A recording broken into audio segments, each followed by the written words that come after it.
Football conversation. Yeah, football. We talking about football. Me and short attention span when the game is on, because you can be talking about a serious topic. Like, exactly, man. Because I'm telling you, like, I cannot believe in the middle of the this dude dropped the ball.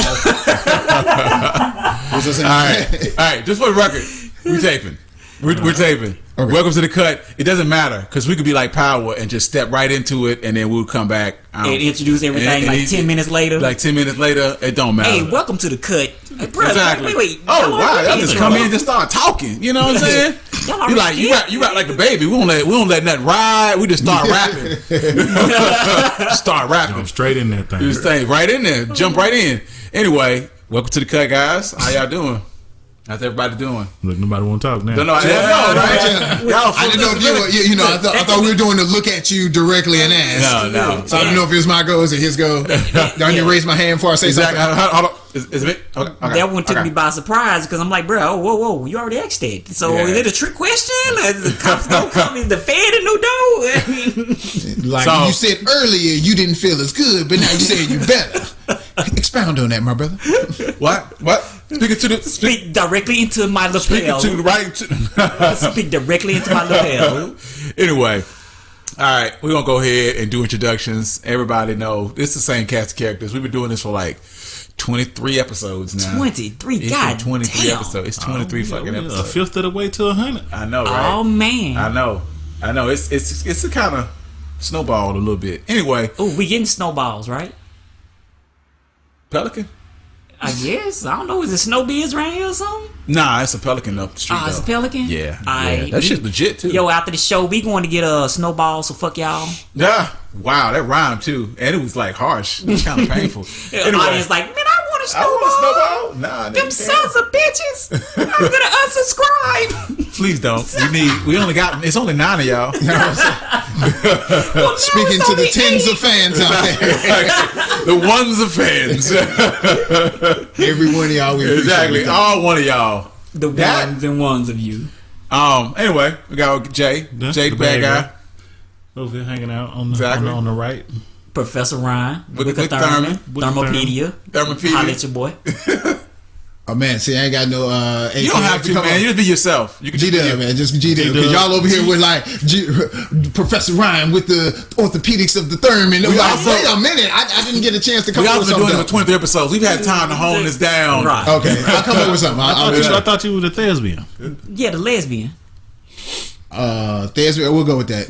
I mean, G-Dub. I mean, let's be real. I mean, you are award nominated. Like, yo, big time. Big time.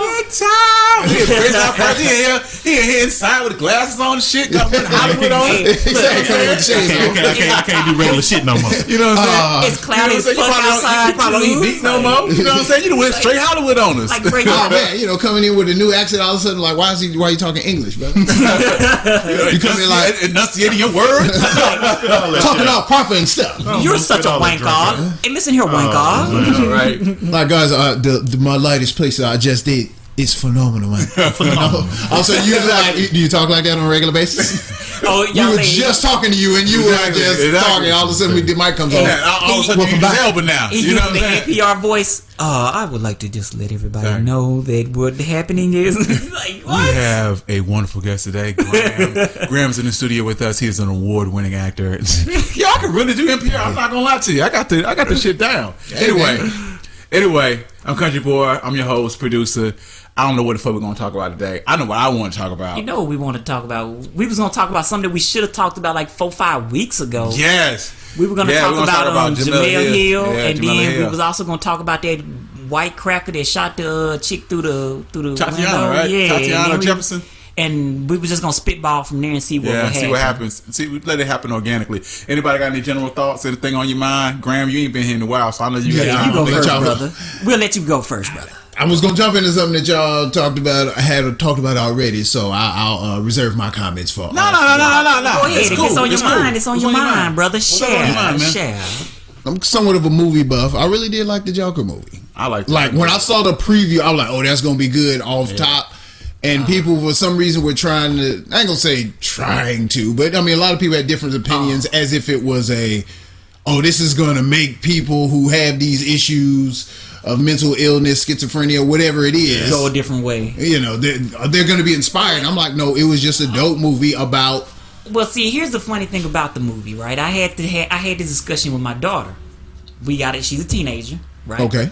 And you know, they don't know anything but Marvel, and so the nuances of a movie like The Joker, they don't understand. Wow. So, like, unless it's got like a bunch of CGI niggas exploding all over the place and cats jumping out of planes and shits, it's not even worth it. They're not feeling it. Not even feeling it. But the cinematic quality of the movie basically resonates with anybody who would call themselves a movie buff or who is into actual cinema and what the actual comic book genre could be and should be. Well, I think that was just Marvel cornered the market as far as like making these movies marketable, because the Marvel movies that come out are just these big CGI productions. It's some dark stuff in Marvel too, but they're owned by Disney, so you have to. It's only gonna be so profit dark. is key. But see, here's the thing that I tell people is like, what actually happened in some of those Marvel movies? Do you even know? Like, when you really think about a Marvel movie, some of the Marvel movies, You saying they don't have a storyline? No, I'm not saying no. I'm not saying that. He's saying they don't resonate. No. You don't remember them. Yeah, it's not like. That's like saying they don't have a good storyline, right? No, that's totally different. If something without a dope storyline, I don't remember, it just happened and it's over with. Okay. Like for instance, do you remember what happened in 300? The movie 300? Yeah. Okay, yeah. What about it? Yeah. What happened in the first Avengers? Which one? When they stormed New York?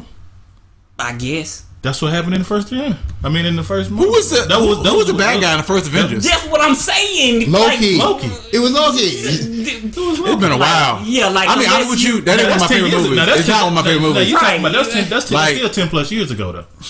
Yeah. Okay, but how many years ago was 300? But you still remember what happened in it, right? I mean, but to defense, the 300's plot was really simple.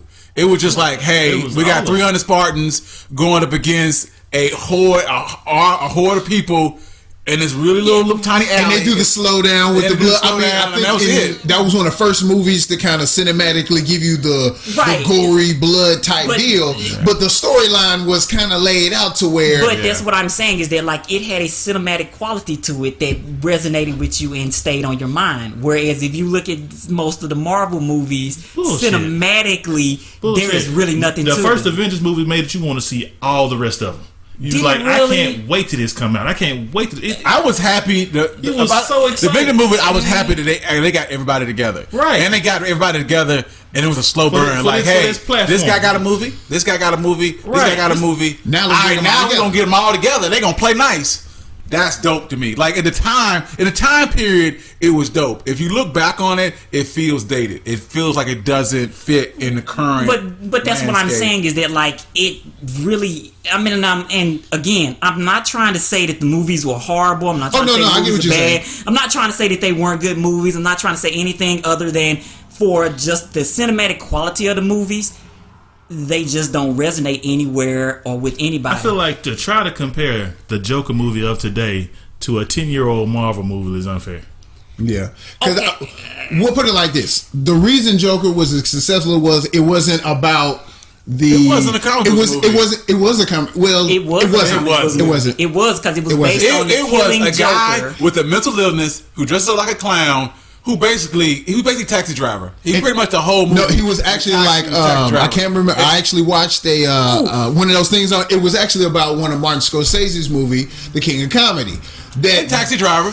If you watch Taxi Driver, King of Comedy and Taxi Driver are like where like Joker. They're like this movie. You can see the influence in them. Even though Taxi Driver was much more violent. But that brings up an even bigger question, which is that, like, what do you actually consider a comic book movie and what do you not consider a comic book movie? Okay. Well, here's the thing. Comic book it's based off a comic book character. Let's say that. To me, a comic book movie has a certain bit of being outside of realism. You know what I'm saying? Like, if you watch a Joker movie, it's definitely this Joker movie was based in almost, it's not the real world, but it could be. Well, you have to when a person doesn't have. Well, you just saying comic book movies about people that don't have superhero powers. Yeah, they don't have powers, and like it's something that you can't. Like it's something that you can't do. Anything like else. In this movie, if Batman would have showed up in a Joker movie, like dressed up like a bat, he would have looked ridiculous because this guy, he didn't do anything. All this guy did was kill 3 people and set in motion a chain of events that might have led to, riots and things like that. Yeah. He didn't actually orchestrate anything. It was happenstance. He killed 4 people. He killed 4 people. Yeah, he killed 4 people. Wait. We don't know. We don't know if he killed the chick though. We don't know. No. Oh wait. And remember he stabbed the guy in the neck. Yeah. 5. So that was 5. I hope he didn't kill that chick. That would have killed. I actually was feeling. I was actually with him, and then I started reading the articles. And they were like, did he kill the chick? And I was like, that wouldn't have been right. Like he could have, but I don't feel like he did. But again, that brings us back to the point of because, for instance, a lot of the movies that I would consider comic book movies, in which I place high up on my ranking. You couldn't do stuff like that. No, I put high up on my ranking of comic book movies are more or less either graphic novel based or loosely based on comic book type stuff. Because the graphic novels are that's where you almost take a certain story arc and separate it, and that's what I call it, just kind of like Watchmen. Watchmen, everyone expected to be just like DC movie, and it wasn't. The Joker felt like it could happen. This felt like it was based in a world where this guy could have existed. So that make the Batman, any of the Batman movies, any of the Marvel movies, it feels like a different world altogether. It doesn't seem like this could ever happen here. So does that make it a true comic book movie? And that's why I'm saying it didn't really feel like a comic book movie. Because if you the Captain America movie felt unrealistic. Yes, hell yes. Yeah. It's all unrealistic. But I like the unrealistic. Like I'm a comic book buff. But that's what you go to a comic book movie to see is niggas doing unrealistic stuff. When I first Captain America felt realistic. When I first went to this man got in a booth and got injected with drugs to make him a superhuman superhero. I'm talking about I didn't say a shield and it bounced off the world that he was existing in. It's a vibranium shield. A vibranium shield. I said not. See, you taking it out of context. I'm saying the world that they created, that even the whole Marvel universe in a whole, it felt like it could be today. Now you can insert random superheroes in there, and you like, that person is unrealistic. Oh, I see what you mean. You're a comic book character, but the world that they existed in felt real. Felt like today's. I don't feel like. I feel like a Joker movie. The grittiness of it felt like a real place. It felt like a world. The only thing that made it separate from is that he doesn't have power. Do you feel like? And somebody brought this up. Do you feel like the Joker movie was racist? Because he was all the women that he talked to in all the places were black. The girl that he was into was black, and you think if he killed her, and they insinuated he killed the lady at the very end. Right? He assaulted a lot of black women. You know what I'm saying? And was angry to a lot of black women. I mean, but he actually killed the 3 white guys. Yeah. So but it is perceived as, because remember in the first the Dark Knight, not Rises, but the one before that, Batman Begins. The one with the Joker. The Dark Knight. The Dark Knight. The Dark Knight. Yeah. Okay, the Dark Knight. Remember. He killed the Gamble, the black gangster. Guy. Yeah. He fucked Gamble up. But you remember when they pulled up about to take the what's the name of that? They were trying to drive the truck under the bridge. Yeah. He pulled up, shot the other black guy. Yeah. And there was somebody else black. And I'm like, wait a minute, Joe, you real aggressive with the black guy. Yeah, with the black people right now. Yeah. But here's with this. Okay, I see what you're saying, but could that also have just been a product of the fact that we just got black people in the movie? And I brought this up because this happened somebody brought this up on Twitter, and I was like, it felt like it could have been anybody. It felt like the Joker had that girl Zazzle Beats. I can't say her name for shit. It's weird. The chick from ATL. Had she been a white girl who gave him some play, like just a little rhythm. I mean, it wasn't much. She just like smile at you. Ask how your day was. Yeah. He was fascinated about her. It didn't really matter who she was. She just was nice to him at that particular time when he was real vulnerable. You know what I'm saying? And so what you I'm saying, like if it had been a white girl or Asian chick or anyone, he would have treated him the same way. Yeah. Had his social worker been a fat white lady, and been mean. He would have had the same reaction. It wasn't. No, to me, it was like I feel like he would have, because remember, he shot the fuck out of the white guy who was interviewing. He tracked that dude down. Like, where you think you going? He like, bang, bang, bang. I mean, like, whoa. Yeah. So everybody else was implied, or they were just. Right. So I see what you're saying, which is that like he did show a lot of aggression toward African American females. Yeah. However, I'm not gonna jump on the fucking racist bandwagon. I don't want to jump on the racist bandwagon. Like, somebody asked, I was like, I didn't feel like it was, but I wanted to see what you guys thought about him, see whether or not you felt like he was inherently racist. Now I feel Jay like nigga. He should have saw the movie. You should have saw the movie, man. You know what I'm saying? Hey, Fire Stick. You still want to see how it comes together? Because people tell me about the movie, I'm like, you can tell me the movie. I'm still watching. They were saying that he was open to doing a sequel. Now, I can't say his name. Joaquin Phoenix was mentioned that in the beginning that he only did this movie because it was a one-off. But now they said he opened to. Well, see, here's the thing. But it wouldn't be a Batman movie. No. Yeah. Actually, they have said that they want to see what kind of evolution they can get with the fact that Robert Pattinson is going to be playing Batman. And that they're going to try to. They can't waste the performance that Joaquin Phoenix gave. But I don't think he's going to. He's like, I don't want to be in a cinematic universe. This is my one-off. Because the movie was not so much about the Joker than it was about Fleck. About his character. About his. And here's the funny thing. That wasn't his fucking name. It wasn't. It was his adopted name. That's because his mom was Penny Fleck. Yeah. That's the crazy part. He could have been anybody. That wasn't his real name. But that's the name he wasn't given at birth. But with that being said, I just don't know if I necessarily feel like we need to go any further with that story. I don't feel like there's anywhere for the story to go. It needs to be left as cinematic gold and just need to be left fucking alone. And the director insinuated that it's possible that he is not the real Joker. Yeah. That he's the catalyst for another character, another guy that may have been inspired by him.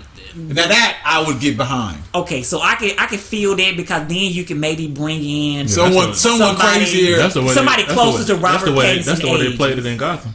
Yeah, they killed the Joker, and then everybody else get kind of fed off his energy. Yeah. I mean, it's entirely. I can't believe you watch Gotham, man. But Gotham you do know that so left field, man. But you do know he comes back, right?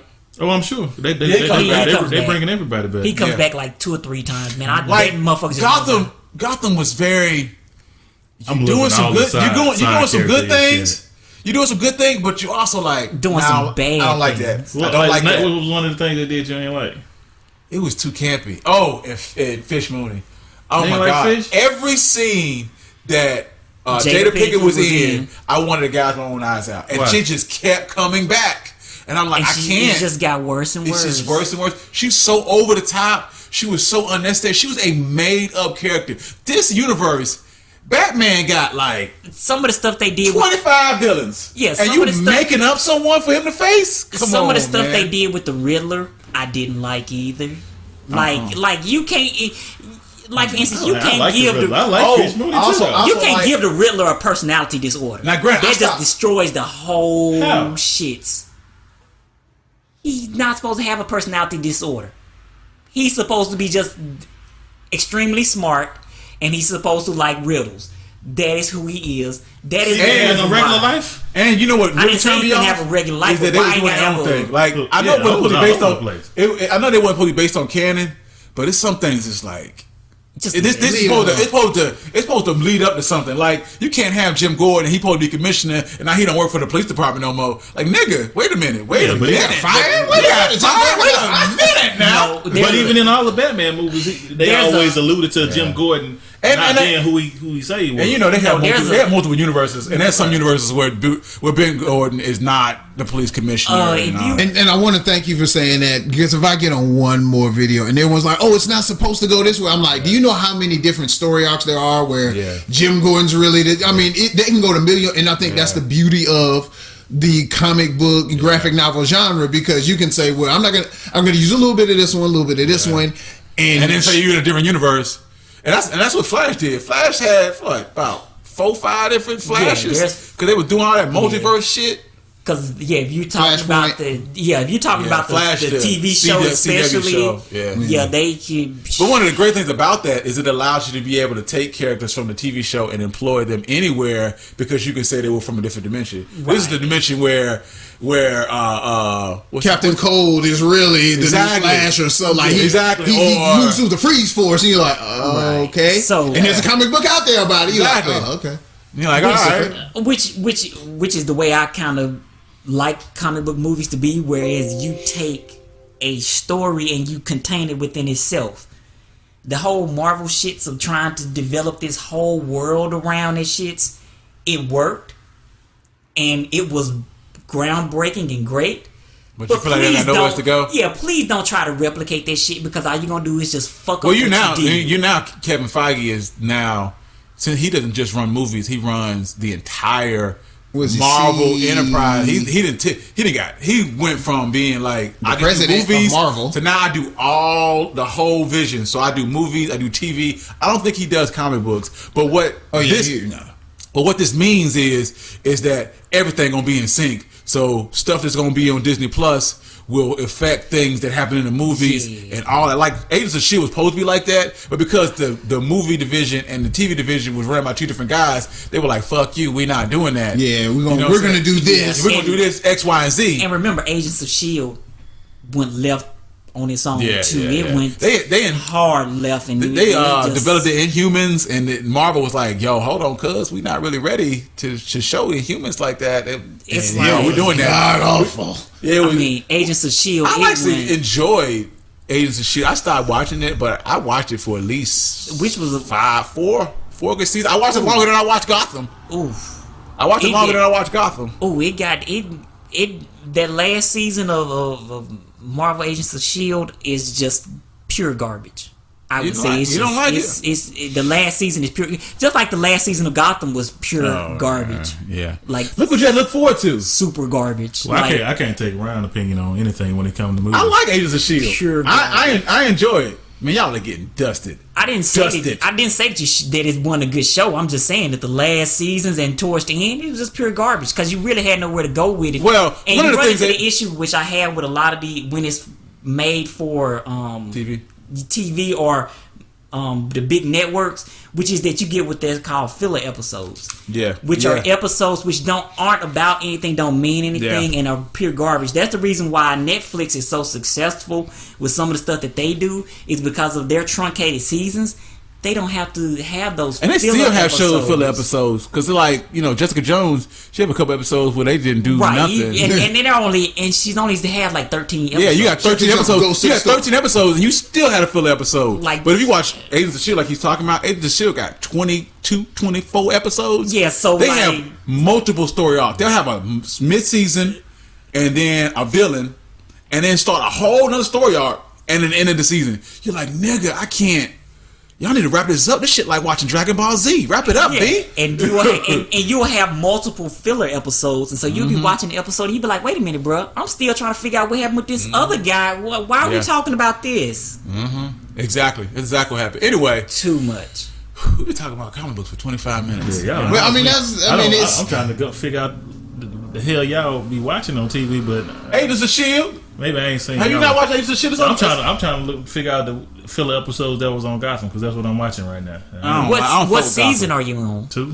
Like you on? You're still when the show was good. Yeah, you still. I'm about to be on season 3. So I'm about 40 episodes in. That's the problem. Season 3 was good. Many fucking episodes, man. Yeah, it's like 23. It's about 23 a season, man. I'm like season 3 was when it was still okay to watch. When you get past about season 3, that's when you start to get into the whole this is some bullshit. They got a subreddit. You should check it out. You should check out their I think it's Reddit R Gotham. You should check it out. If you like Gotham, people in there who also like Gotham, and then if you read it, a lot of times they'll tell you things that you didn't realize and you didn't notice. You know what I'm saying? What happened on season 3? What's I ain't watched Gotham in a long damn time. Like I said before, once you get towards the end of it, it starts to to really get stupid, and especially the whole what happened with Commissioner Gordon thing. Yeah. It gets horrible. He don't leave. Yeah, and he get fired. He's reckless. He out here just and a lot do of what times, I want to do. And a lot of times I feel like they just wasted Ben McKenzie because he is a pretty good great actor. Yeah. And you just waste his performance on this bullshit. I mean, it's supposed to be campy. Like the whole idea of it is supposed to be campy. And I think that's maybe why like the Joker has taken off so well, because DC was supposed to be the anti-Marvel type deal where, we're going to get it. I mean, they've always been grittier comics, so to speak. And they always had better villains. They always had the best villains. Yeah, I mean, you think they had very iconic villains. Legendary. Yeah. But because what was the Dark, those are already like PG-13, but they were very kind of dark. It was dark stuff in there. But when they went to the new DC universe, they had the new Superman. Just went. But the new Superman didn't work because I explained it to another guy, the same thing, that like Superman does not fit with dark and gritty because that is not what Superman is supposed to be. Superman is hope. Superman is hope. No, well, Superman was built to be hope. He was built to be overcome anything. Well, no, how do you find a compelling villain? We talked about this last time. But he's also supposed to be a nice, goofy guy. Yeah, he's not supposed to be.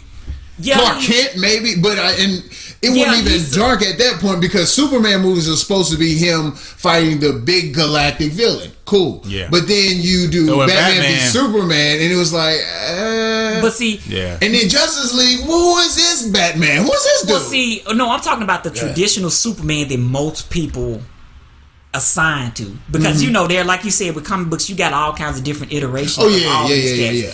But the iteration of Superman that most of us are used to is your Christopher Reeve Superman.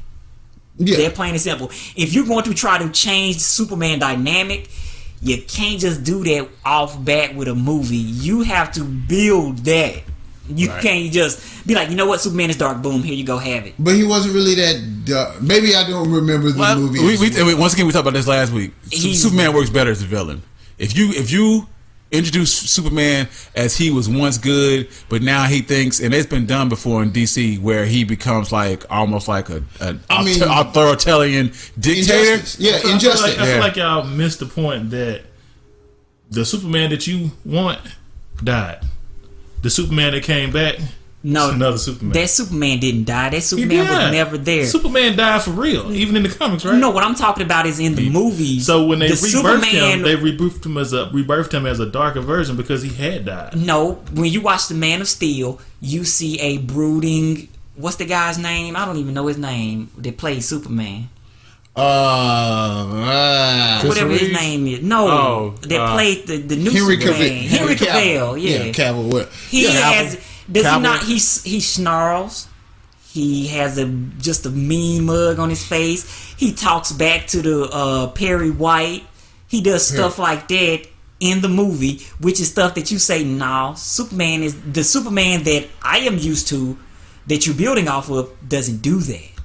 Okay. That's not the Superman that we're used to. Now, if you want to rebrand Superman into the darker Superman, that's what I'm talking about. You can try it. I ain't talking about Man. Justice League, that was weird. Yeah, but that built on all of that. I don't feel like you said, the same dude that was in that ain't even the dude that was in Justice League. Man of Steel was Henry Cavill. Right? No, Henry Cavill plays Superman in the last couple movies. Anyway. We're gonna move on because we kind of talked about this last week. See, a lot of this stuff is like, okay, we did some of this already. No, hold up, Jemele Hill. What? Okay. Oh, you know what Jemele Hill did? She wrote the article basically saying that why are black athletes going to predominantly white universities and not giving more love to HBCUs? Yeah, and I actually have a theory of why that is.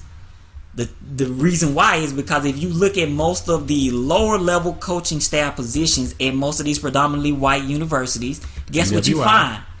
Brothers. So an athlete, who is the first person that he sees at his games? Who the scout that's coming to his game? A brother. Who is the person talking to school? A brother. Who is the person running the camp? Who's the first person to develop a relationship with? A brother. Yeah. So you think that it's brothers all over this place until you actually get to the school and you find out that every The head coach is white guy. The coordinator is a white guy. All his assistant coordinators are white guys. So he's just kind of. So you thinking, oh, got him. But so pretty much you feel like a lot of the predominantly white institutions have not necessarily. Well, I just call it that bait. They have the black bait handlers, black handlers. Hey, I need you to handle them chocolate bait, them hot chocolate kids. And I mean, I don't want to necessarily go into the whole nefariousness of it and say that it's predetermined or pre-planned. I'm just saying that, like, I mean, I feel like you don't have no choice. You don't have no choice. Like, you gotta imagine that black players are what, 60%. So like 60% of these college rosters, probably higher than that. 70. Yeah, 60%. At least the power conferences. Yeah. So if you're not prepared to recruit elite black players, you're not gonna win nothing. Like, and I don't want to get into this whole thing about being genetics and whether or not we're genetically, physically better, but track record says based on the numbers, there's a reason why everyone on the football game that's currently on television is black. Exactly. And you when 400 years ago, when you was putting the strongest woman together with the strongest man with the strongest buck to create somebody who would plow the fields better or pick cotton faster, and now we kicking your ass out here. Yeah. But and I think to her point, I think she was speaking more to because like I said, there are the ones that are in place to be like, hey man, why don't you call UCLA? That's what I'm saying. So it's kind of like that, but at the same time, you almost want to look at it like not that long ago. I mean, if you ask your dad or your grandfather, there was a time that they wouldn't even let you on LSU campus, right? Let's not talk about the city.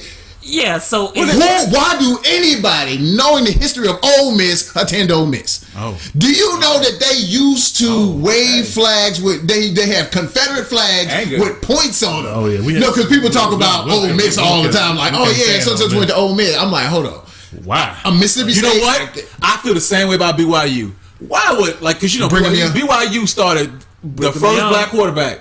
I was like, why the fuck would any black person ever go to BYU? If you go to BYU, you from BYU, you a Mormon. Sorry, they cut the part out of the Bible they had that he wrote in there that the blackness is because of your sin. Yes, you know what I'm saying. Yeah. That shit there. He wasn't for you. He wasn't never for you. He didn't like black people. He was racist against black people. So you're gonna sit here and tell me that you're gonna go to his school and that pretty much represents everything that they're into? No, that's bullshit. And so that's what goes back to what I was saying, which is that, like, okay, you know this, but a 18-year-old or 17-year-old high school student, he don't know that. But what does he know? Hey, man, a black guy came to my game, and then came to my practice and everything like that. So, like, hey, I buy that theory. I buy your theory for 110 years ago. Today, in the age of social media, you should know better. You should know better. Especially when you're that talented and you know everything you do is being watched and marketed. I feel like it's too much information out there just to say the only reason why you went to a school is because a black dude came to your game or came, and said this, that, or the other. It's money. No, but it is money. And they are giving them a lot of money, right? And what they're selling you is 8 out of 12 of our seniors get drafted to the NFL. But like they get drafted to the NFL. You getting blessed. You getting a little bit of money. They might even have, depending on the place, they might have your family on staff. Right now, your brother works for another level now. But I understand where you coming from. But in this day and age, but you get what I'm saying though, which is that like. It's not like there's more weight given to that when it's coming from somebody that kind of looks like you, and he can make you gloss over. Let's say it was your coach, because you got to think. Let's say your AAU coach, your high school coach. Yeah, they be grooming them kids. It's a black guy. And now it's to the point where even in high school, you're not going to the black high school, you going over to the private school and they treat you like the man. You're Charlotte Latin somewhere. You know what I'm saying? Boom. Looking like a champ. But you ain't going to no West Charlotte. Like, whoa, I don't know about that, because you looking at the opportunities. Like you said, the opportunities. I know it's gonna be more people. These high schools is drafting kids. It's high schools that move, they moving you. They say, hey, don't worry about it. I'm gonna go on over and talk to this person. We're gonna have your apartment, so you're in our district. You're gonna get to play with such and such son, such and such son, such and such son, and we finna do some winning. And y'all get and then you get a free ride to the next school. We don't give a shit about you. This kid went to LSU. This kid played in Florida. You looking at that? And then on top of that, so then when you get after that, then they like, yo, so now you about to go to a school where they also don't give a shit about your education, because I guarantee people kill me like, well, you get free education. When do you get to use it? Because you in practice all day. There's some kids that take advantage. They take advantage of it. Yeah. And some here, they're not. What did he say? Not here to play school. Yeah, that's mostly when that's parenting though. When they go there for school, that's when parenting kick in. Yeah. But a lot of them have majors like basket weaving, fitness. What is it? Like you said, it's general fitness. All the time you see stuff like that when the parent don't know about it. Yeah. But I mean, like I said before, and it also comes down to when somebody is spitting it to you who looks like you. You can look over. I mean, there are kids that are the 1% who like, I legitimately, this is just a launch pad for me to get to the NBA. I mean, it's very, very rare, but there's some kids like, hey, I'm not here to play school. I know I'm going to play in the NFL. I'm better than everyone else. It's obvious. Where, you know what I'm saying? Even in football, but it happens a lot in basketball. Yeah, you know, you get the Zions of the world. You only know you're going to be there a year. Nigga. School. I'm coming here long enough so I can get my highlights in, and you know what I'm saying? Give me my shoes. Let me dunk. You know what I'm saying? I play in a tournament. We may or may not win. I don't give a fuck. Yeah. Well, see, and I'm gone. Then also, like you said, when you got a lot of these top tier talents all going to one place because that place is recruiting them so hard, then it also makes it kind of hard to go to HBCU where ain't nobody going there. I talked about it. I talked to a guy about it. He mentioned that it's a lot of other things in play. It's the money, it's the facilities, it's all that stuff. Like, there are guys who are like, if you were a top tier talent, I wouldn't want you to come to my school because we don't have the facilities that's going to take you to that next level. Right. You know what I'm saying? It's just not, you're not going to get the same facilities you are at Alabama. If you've ever seen Alabama's weight room, it's fucking... They have a whole staff just for massages. Amazing. The sad part about it is that like just about every SEC school got that type of facility. Yeah, you have to. Vanderbilt got that. Yeah, Vanderbilt just opened theirs. But you can't compete without facility. it. You got to have an indoor training facility. I mean, like a dome so you can practice in the rain. Yeah. You got to have. You can't recruit because if I go to Alabama, I go to Florida, and I see you got 1,000 weight power racks that all got Florida on the side of it, and you got Florida weights, and then I go to Bumblefuck A&M, and you in a basement. You got a weight room in a basement. You know what I'm saying? Yeah. They mix and match. I'm not gonna go there. I'm never gonna go there. You have to compete, especially as a top tier talent. Yeah, especially the top tier talent. You have to. I'm gonna have to go where the weights are. Now, every once in a while, you can convince a guy to come into the program if your program has made some leaps, and bounds. Like for instance, at one point in time, remember Florida Gulf Coast U, which was Dunk U, was winning at the tournament, and they were able to recruit some talent. However, guess what happened? Their coach got poached by a Power 5 school. And that's what happened. So they lost all their momentum. And that's what happens. You as a kid, you go to, we're not even going to say HBCUs, just one of these smaller schools, and think they on the come up. But then one of these Power 5 schools poaches your coach, and now you can't even transfer. Yeah, exactly, because you stuck over here. You stuck here. No, they actually do transfer because they would rather sit out a year but play at a Power 5 school than to play for the year. I mean, you can get transfer, but you're going to lose a year. The coach can go and he can coach. No, you don't lose next year. You just don't play that year. You still get your but you don't get no burn. I don't get any real burn during that time off. But you have to sit that year out. Right. So you waste a year of your life. You might not waste a year of eligibility, but you waste a year of your life. Sometimes cats need a year. Don't they lose their eligibility? Don't you lose a year? No, you get to keep your eligibility. You just got to sit for a year. Yeah, I think you got to actually play to lose. And The NCAA to me is it's one bullshit. of the most corrupt organizations I've ever seen. They should let those kids be able to transfer and play immediately, at least the next year. Well, see, they put in so many different rules that kind of you don't penalize the coaches like that. What you but do what gives me about the NCAA, they have no actual authority to do. They're just the punishment group because when you look at it, they can't. If you get caught cheating, there's nothing they can do about your grades or your school. It's not until there's an infraction that they sweep in and try to do all these things. You don't know what I'm taking, how well I'm doing in school. It's not until the end and everything's written that they come in like, well, you get X, Y, and Z. But you can't control my schedule because if they give me basket weaving just so I can pass or somebody's writing all my papers, you don't know shit about that until it's time to get our punishment and you get to stand there. What it is they enforce the actual punishment playing of the sports side. They don't care nothing about the academic side. Exactly. Except for in the fact of they have to clear you in order to even start playing. But after the point where they clear you, you good. They don't give a fuck about you. No. I don't care. No. So, like for instance, because like every college athlete has to go through the clearinghouse, which is basically where they take all your high school records and everything, make sure everything is correct and everything else, and give you your eligibility. 25. Yeah, but once they give you that eligibility, fuck you. You a product of state U. Go do your thing. Yeah. Holler at your boy. Let me get that money. That shit's messed up. It's very much messed up. And that's why I was 100% behind California in that decision. Because we talked about the possibility. Well, now it's law. It's happened. They got signed. But it's not and now Florida is. But we'll see if California does it. California is like a.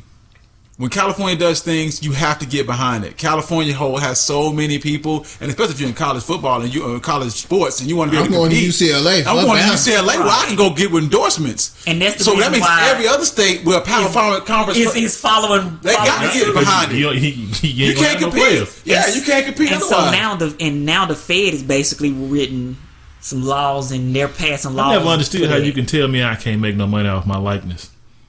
Dude, like here's the thing. That's why everyone hates the NCAA because you're literally like I remember when dudes were selling dollars. Yeah, back when they weren't making no real money off this shit, I can understand you saying. But now you say Zion couldn't. Zion shoes sold for $200K. He couldn't take his own blown out shoes and sell them and make money from them. What the fuck?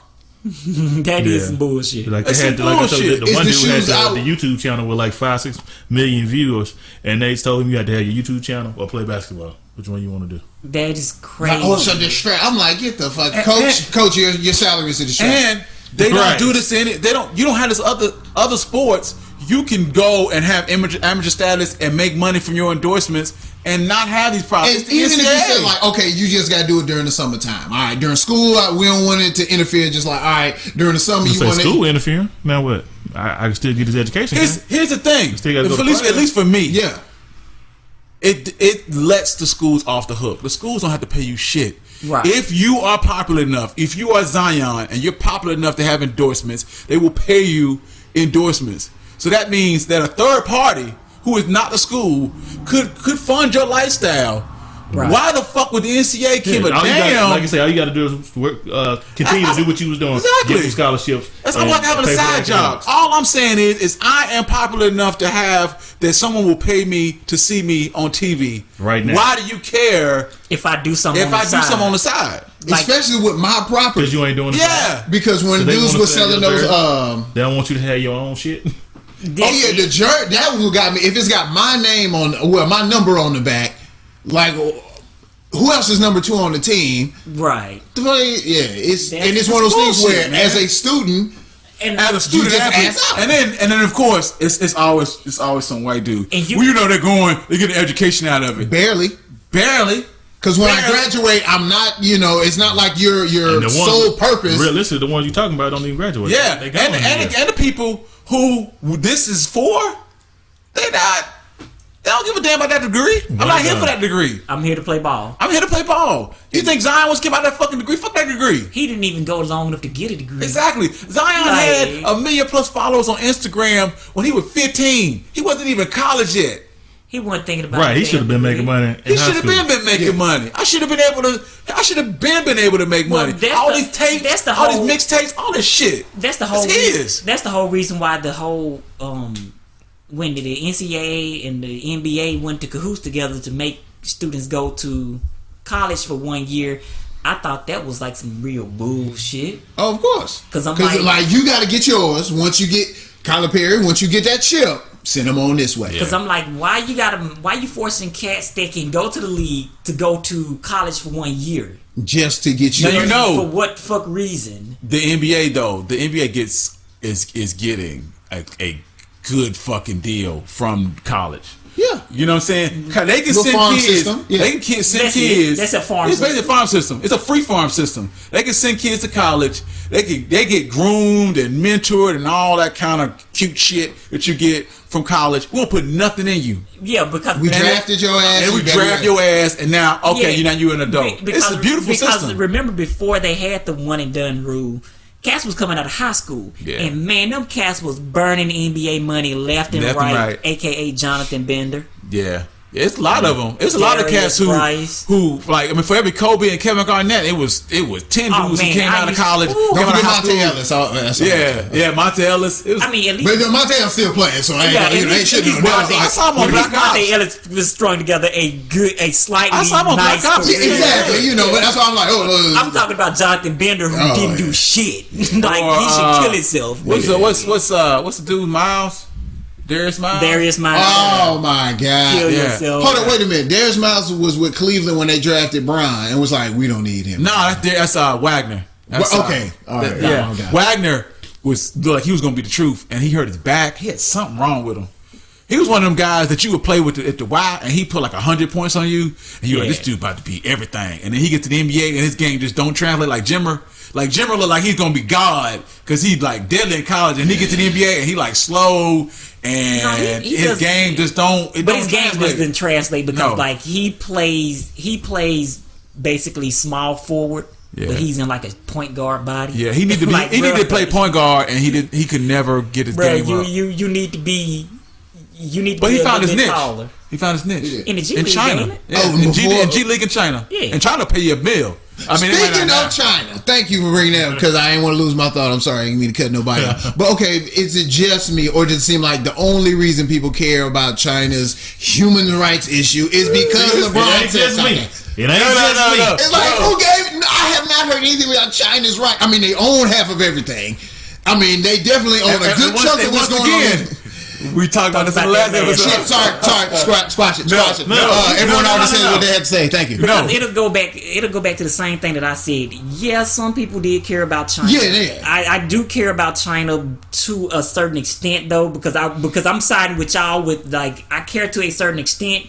But if you look at the shit that I got on, it probably say made in China. I don't give a. You know what I care about? I still buy my. I care about black people. I care about black people. The problem is that when you have someone like LeBron James, and I talked about this on the last one, who says that his whole brand was built on inequality and built on standing up for social issues, and in the minute that someone stands up for a social issue that doesn't benefit you, that hurts your pockets, you tell them to sit down. That's bullshit. It's bullshit, and it's hypocritical, and it hurts black people because then when we stand up and we're like, "Hey, that's not right," the first thing they're gonna do is, "Well, you told Morey to shut up and dribble." And I can't tell you to shut up and dribble. That's not right. He didn't say shut up and dribble. He told me he was misinformed. Yeah, he did it in a better way. And the whole thing was that like you said, LeBron. First off, your shoes get made in China, so shut the fuck up. That's first off. Second off, if you don't want to side on with, if you really just don't want to say, hey, I'm more concerned with my pocketbook, which is what they're basically saying. Shut the fuck up. Then you should have never stepped your toe into anything China related. Don't dip your toe in it. Because when they asked him about it, because he said, we're not politicians. He's like, we're not politicians. Motherfucker, why you say something then? Why did you say what you said? That's the problem. You can say whatever you want to say. He can say whatever he wants to say, but the consequences. I mean, of course, everyone hindsight is 20/20. I'm sure he just should have been like, "Hey." But his whole shtick was. No, I mean, if China line in my pocket, and I say, I don't think they're doing such a bad thing, in comparison to America. Exactly. Here's the problem here. When you say things like that, you cannot then come back later on and say you're wrong for doing this in America. You're wrong for doing brutality. Huh? You can't call. No, you cannot because you're not saying anything about China's brutality against China. It's injustice. If you say that someone else can't fight for injustice, you can't then come around and say, "Well, I'm fighting for this injustice just because it's yours." Injustice for all. I can't stand up for my own injustice and not worry about yours. No. When you say you're not worried about, you say it all. Y'all say it all the time, but gay rights and all this, that, and other are affecting how we. It's not my fucking problem. You know what we do? That is not what I say. We don't say a motherfucking thing about it. Huh? We don't say a motherfucking thing. You can't. What I'm saying is if he wants to fight for his injustice and you want to fight for your injustice and I want to fight for mine, but what I don't have the right to do is tell you that yours is invalid and mine is important. But that's bullshit. The thing is, he hadn't made a comparison. He didn't say that. No, he told Morey that he was misinformed. He was misinformed. The thing is, so what he's saying is he don't think that he knew what he was talking about. We all know that ain't no misinformed. We all know what the right side is. Ain't no right side. It's a right and wrong here. You either with democracy or you're with China, and you're not. That's not the other side. The only other reason you'll be with China is for the line in your pocket. Go back to police brutality. Here goes what you can't say. Okay, so if your thing is that like I can speak on police brutality, right? Then you have to speak on all authoritarian brutality, and you can't be like, you know what, your authoritarian brutality does not fucking matter to me, but mine does. That's bullshit. That's basically what Mike is trying to say. So maybe that's what I'm saying. I'm saying it flat out that I ain't nothing I can do about these fucking folks in China. And if you don't care, that's fine if you don't care. No, but you can't say anything about it. You cannot talk about it. You can't have an opinion if you don't. What the fuck? That brings me back to the issue, which is, if they came for your rights and I said nothing, then they came for somebody else's rights and I said nothing. You talking about in our country? We talking about within our country. Now, if I got a problem with if you taking rights from Mexicans, I got a problem with it. Rights of rights, bro. Right in this country. No, they don't run their country the same way we run our country. But rights are rights. They take and they on the side note. Realistically, I'm gonna side with you for one quick second. They taking back their own shit. I'm gonna just side with you for one quick second. They y'all say China just taking back their own shit. Somebody else. They run it. They run. Hong Kong is run like a separate country. Right. So basically, what they're doing is trying to get them on. We're trying to get you on board with what we're doing. But it was their shit at first, and somebody took it from. Yeah, Britain. And now they trying to take their shit back, right? They getting OJ. Yeah. Well. I'm just saying. Yeah. But what you're trying to say, I understand the link you saying was an injustice anywhere. Here is an injustice anywhere, but no, an injustice in America. I'm all for this shit. What you doing in China? Unless we finna stir some shit. But if all your business is done in China, then doesn't that make it your business? I ain't got no business being done in China. I don't know. Everything that you wear basically says that you got a vested interest. Let me say, does anyone have his exact quote? Because it sounded like he was like, well, I think he was. No. Hang on. This is what the interwebs is for. Okay. I'm like, okay. Because it just sounded like he misspoke. It's like he didn't really say anything. You know what they've been calling the dude? PeKing James. That's funny. I like that. I'm gonna see if I can find it. I can find his exact quote. Because it just sounded like he said a lot of nothing, and everyone's like, "Oh, you're supposed to ride for those in China." I'm like, the United States has a whole different relationship with China that they present. Everyone loves being like, "Oh, America, go here," but damn near everything, our relationship. Do you know they own most of the debt here in America? They own that shit. They don't. They don't. That's a fallacy. Okay, that's a fallacy. Who owns it? We own most of our own debt. How do we own our own debt? Exactly. How do you? Because the man has convinced you to borrow. I'm saying for yourself. The trillions of debt that we have. We have $22 trillion in debt. Okay. 1.2 trillion of that is owned by China. Guess who owns the other 20 trillion? Who? The U.S. So we borrowed from ourselves. Yeah, that's the funny kind of accounting that Congress does. So how the hell you own your own debt? Exactly. What the fuck does that mean? I owe you money. It's like it's not my money. Okay, here's the thing, right? It's like your money goes into Social Security, you can right? run it at a deficit, and then at the end of the money, you clean up your books by paying. You run in a deficit, and then at the end of tax season, you start to clean up a lot of that debt. We carry some of that debt over to the next year. He said, "No, that's not what I mean." Hang on. He accused Morey of being misinformed and not educated on the situation in China. That's a direct quote. Okay, what he said. Now, like we said earlier, it ain't but one side. You either with democracy, which is Hong Kong, or you against it and you root for China and they're a communist country. Like, there's no way to be misinformed about this. I am very well informed. The person who sounds misinformed here is LeBron James. And let's go back to his conversation. Hold on. I guess I'm missing. So Daryl Morey on what was Morey's comment? What was he saying? Morey's comment was simply, "I stand with Hong Kong because with the protests." Right? Because they were protesting. Because they want to stay separate and they don't want to be a part of the communist regime in China, which is the same thing that Tibet did and the same thing the Uyghurs did. Yes. However, China came in with tanks and took both of the shits. Yeah, Tiananmen Square. Yeah. No, not Tiananmen Square. This happened like was 2 their own 3 people. years ago. It was like they took Tibet like 2 or 3 years ago. Yeah. The Uyghurs are being prosecuted like as we speak. Yeah.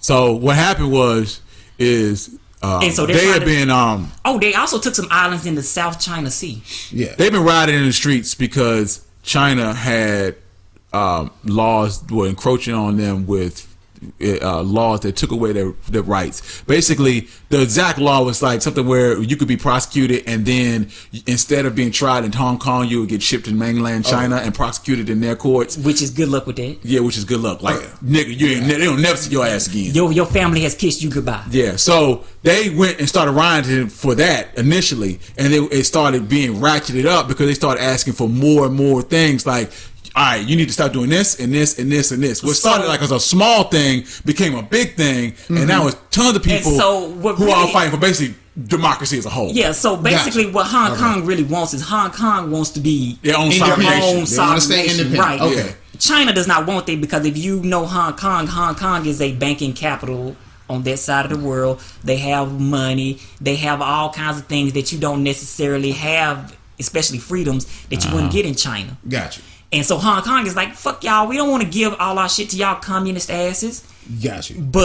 And so what they doing is they're fighting to stay independent. Gotcha. But it's good luck with that fight because you are fighting against China, which is like world power. Right. Unless America sides with Hong Kong and brings in some other people. Now you starting to register where this shit finna go. But keep on with your story. Which is fine. I stand with the people of Hong Kong because fuck China. And me personally, I say we should be mad at all the corporations who sold their souls to China in the first place. We should be all mad at them. Here's the funny part about all of this, and I was talking about this the other day. The NBA is like in a bad place. They're in a bad place right now because here in the States, the vast majority of people are like, fuck China, we with Hong Kong. So the NBA cannot be like, oh, we're sorry. We're not our bad. So what China asked them to do was to fire Morey. Right? They wanted them to fire him. They were like, we're not going to do that because this is not how we do things here. That's not how we do things here. And we went without. That's how we wouldn't fire him. But we're not going to fire him because you said for him to fire him. That's a bad look. And that's when they cut the games off of CTV. Mm-hmm. That's when they cut some of the appearances, and they wanted to. And basically, China was about to tell them. Basically, I think China has told them, "Fuck you. We need to renegotiate all these contracts. You'll never set your NBA foot in this place." And financially, that shit hurts. They're talking about the salary cap. If China pulls out, the salary cap decreasing by 15 to 20%. Yeah, didn't they say there was like somewhere? It was like 100 million fans in China of the NBA or something. Because I'm like, people always didn't we just say people play overseas in China when they play don't overseas in China in the off season or when they don't make it here, and they love the NBA game. What's the best thing for the NBA to do is just shut the fuck up. Don't say nothing. Move that shit to Hong Kong. You know what I'm saying? Move what to Hong Kong? Don't do that. Are you NBA? Just don't say nothing. Just let that shit blow over. You know what I'm saying? Nah. Hey, we sorry because every single time you take a step, wait. You had this situation is so. You just said. Just let it blow over. No. Why not fight back? Like, fuck no, y'all. Trying to you keep can't. all y'all You shit. can't We gonna rebuild in Hong Kong. Because they're in a delicate situation. They're a multinational company. They have the 20%. PR game that they're playing here in the States. They have the PR game they're playing in China. Right, you still want that bread. I cannot slight China. I can, and every time No, we were just saying. No. Let me finish my thought. Hey, wait, let him get it out. Let him. No, because you may address it, but. If all this with the NBA, they done clicked up. We cool. This is a business relationship. Yeah. We gonna let the money ride. Yeah. So why is everyone so mad? If NBA and China came to a conclusion, China don't play that shit. They do not play that shit. Here's they the do problem. not get slighted. Yeah, they don't. That's what I'm Here's the we problem saying that is you don't have. slight them, you let them slight themselves. No. Like, if this is what y'all gonna do, y'all gonna close the shop up. We can show you how we can really be some fuckboys in America, and we gonna go open up all this shit in Hong Kong. And if you step your ass over here, American troops gonna be here now because all our shit is open up over here. Here's the problem that you have with that theory, which is first off, China is not gonna let you step foot over in Hong Kong. That's first off. Second off, if the NBA needs growth and money. Yeah. And the only place you can get that from is emerging markets. There is only really one emerging market which is really ripe for the NBA picking, and that's China. You could try India, but that's not really. They don't love the NBA. They don't like the NBA like that. Is or you could try like you can't let nobody punk you by saying we gonna close the doors on you. Like, okay, well you do that. You gonna that's why it's not just the NBA that's gonna be missing money. Here's the best thing the NBA got. Here's the best question for you. Have you ever seen a greedy white man do that? Oh no. There you have it. I mean, if you got any kind of principle about yourself, you just say, hey, here's the you thing. seen a greedy white man do? We're not going to be billionaires without you. That's like, so what I was saying about the NBA is every single time they take a step, someone gets pissed off. If I say I'm trying to placate China, people in the States are like, yo, fuck that. Like Donald Trump was talking about how Steve Kerr wouldn't stand up to China, even though his punk ass decided dapping him up, talking about he's not gonna talk about Hong Kong during trade talks. But you want Steve Kerr to just run off at the mouth about Hong Kong when you wouldn't do it? That's bullshit. Not Trump notwithstanding. Every single time you take a step, someone has something to say. Something to say. That's what you take a step happens against China. China's like, oh, well, we're not gonna do this X, Y, and Z. That's big money. It's money here in the NBA in the States. It's money here in China. We talk about 20% of their salary cap possibly in law. They're taking huge financial losses already. You can't, as a multinational company, you here with shareholders to make fucking money. We're not about that other shit. I'm not about social politics. I'm about placating everybody. But at the same time, I'm out here placating everybody. But this is the thing, you can't in the NBA you can't tell them players what to do. And that's the crazy thing about the NBA is the NBA sold themselves as a socially open, that's the problem league that we can say what you want to say, but you're gonna let a communist country dictate how you run. And then as soon as you say something, everybody like shut the fuck up, nigga. But you just go back and talk about anything. Because remember, that's the reason why the NFL hasn't run into this problem yet, is because the NFL is good at saying the shield is the shield. So if you're going to do anything other than you don't represent us. This shield, you don't represent need to shut the fuck up and get the fuck out. Because we got a cat named Colin Kaepernick who got shown what the fuck the shield means. I promise you that if Daryl Morey was a GM in the NFL, he'd have got fired. Yeah, promise you he got fired. He's been fired, blackballed, he's been ran out the roof. That's what I'm saying. So, that's what we're saying. The NBA cannot sell themselves in the we listen to every social ill and we are staying with the people and we are with you. And they're more international than NFL anyway. So the NFL is an American-based company. Whereas, like you said, the NBA is multinational. You start having multinational, you got to deal with different governments and different sets of opinions and how they do things. It's the reason why you ain't heard Walmart say shit about no Hong Kong, have you? Nope. Have you heard Walmart say anything? But here's the thing: If you're a multinational company, you can't afford to. You can't afford to. Apple is based in China, damn near. You can't. Yeah, so have they? Ain't nobody got. Well, you know, with the trade war, they looking. Nike and Apple are looking to find other countries. They ain't gonna do nothing but move to Vietnam. Yeah, which is basically the same. I think Vietnam is I think some of the shoes are made in India, Vietnam, and Thailand. Depends on which is the same raping and pillaging of a third world country. So, man. This one's made in Vietnam. So yeah. Look at you over there supporting them. Sorry.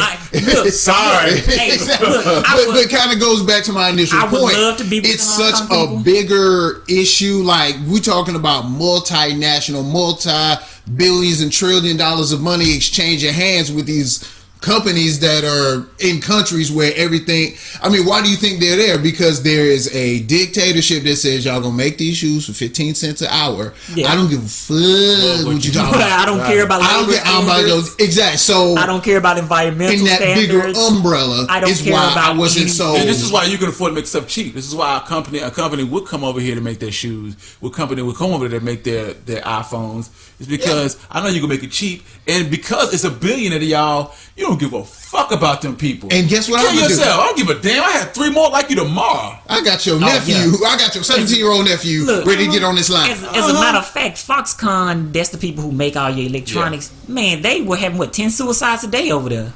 Like people were literally hating their life so much they jumping would jump off the building. You know how difficult a suicide.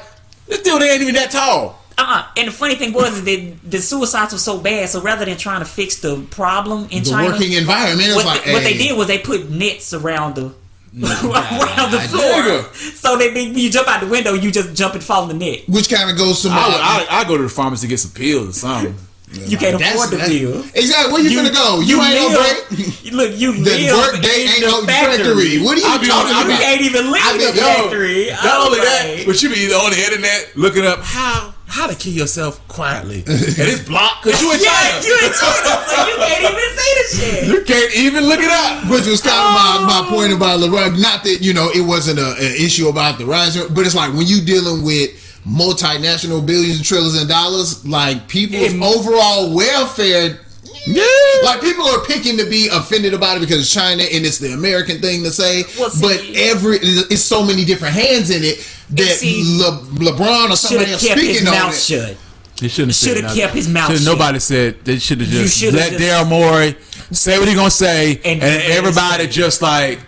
Let it stand on its own. Just let it be. Just let it ride. Like and honestly, and Silver was in a tough position, but he should have been like, he doesn't represent the NBA. If he'd have said that and just left it at that, if he would have said that, he'd look like an asshole. He would have had to eat it, but the NBA would have been better off for it financially. Yeah. And not only that, but you're the social player. You're the one because you can't. So you right there. China may have let them. No. You can ready to fuck up some shit. But you was in a bad situation. This situation was gonna be bad no matter what. If he'd have said that, he'd have been in more shit in the. Now, what do you mean? But see, being a shit. Fuck 20%. You finna fuck up your whole 80. But see, fucking up shit here in America. You can kind of like you can get by. I can fire you. Yeah, put you to another position. Yeah, the NFL fucked up shit and they took a dip. But they've been it's just on the comeback trail. But that's the NFL though. That's the way they've been across the board. Tebow started talking about God and they let his ass go. So the NFL is on a whole nother level. Reason why he got let go? I mean, he was trash. I mean, he had a long ass throwing motion. That's what got his back. Still winding up. He's still winding up. But he won though. But you won. But you won. I mean, a lot of motherfuckers losing, taking. The dude he was. I cannot believe in 2019. We were fucking talking about Tim Tebow because it was an anomaly. It was just like because like you said, he first off that one playoff win that he got was lucky as fuck. If Tebow wouldn't talk about guys, people that's better than wasn't that lucky. He just got lucky as fuck. Anyway, we're gonna go ahead and wrap this. This is an hour and 10 minutes. I still got to explain to y'all how we own our own debt. Hell no. Hell I'll take your word for it. I believe you. I believe you. It's I believe you. complicated and You about to get into a have finance conference. Like when you look at the GDP right now, when you see an wrong? apex right here, Exactly. What's wrong with having a financial discussion? depends People on know about their finances. their finances, my but eyes they glazed know- over at the thought of that conversation. I mean, Oh God, Lord Jesus!